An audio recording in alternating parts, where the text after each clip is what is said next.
آج اگر ایک انسان بدی کر رہا ہے، اگر وہ جہنم کی آگ میں چلا جائے، دوزخ میں چلا جائے گا، تو وہ بڑے اس کو خیال آئیں گے.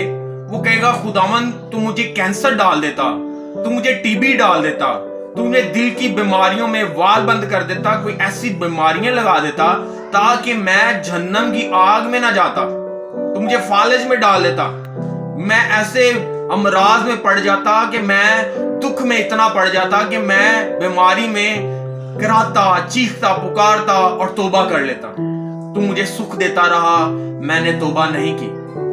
لیکن میرے عزیزو، یہ خدا اگر سکھ بھی دیتا ہے، خوشیاں بھی دیتا ہے، تو وہ اس لیے کہ ہم توبہ کر لیں، ہم اپنی زندگی خداوند کو دے دیں. لیکن آج انسان خدا سے دور ہی دور جاتا ہے. اگر کلام مقدس میں سے ہم دیکھیں تو کلام مقدس میں یسوع مسیح نے متی کے انجیل 18واں باب اور اس کی 9ویں آیت مقدسہ میں لکھا ہے کہ اگر تیری آنکھ تجھ سے گناہ کرواتی ہے تو نکال کر پھینک دے، اور آنکھ کے بغیر تو جنت الفردوس میں ہمیشہ کی زندگی میں چلا جائے، یہ تیرے لیے بہتر ہے. یہ تیرے لیے بہتر نہیں کہ تو آنکھ رکھ کے جہنم کی آگ میں، دوزخ میں جلے. اور خداوند یسوع نے کہا کہ اگر تیرا ہاتھ تجھ سے، بازو تجھ سے گناہ کراتا ہے تو کاٹ کر پھینک دے. ایک بازو کے بغیر تو جنت الفردوس میں ہمیشہ کی زندگی میں چلا جائے، یہ تیرے لیے بہتر ہے. یہ تیرے لیے بہتر نہیں کہ بازو رکھ کے تو دوزخ میں جلے، جہنم کی آگ میں جلے. جو خداوند یسوع خود بازو دے رہا ہے، آنکھیں ٹھیک کر رہا ہے، بہروں کے کان کھول رہا ہے اور لنگڑوں کو چلا رہا ہے، وہ خود کیوں کہے گا کہ آپ آنکھیں نکال دیں، آپ بازو کاٹ لیں، آپ ٹانگ کاٹ لیں اور جہنم کی آگ سے بچ جائیں؟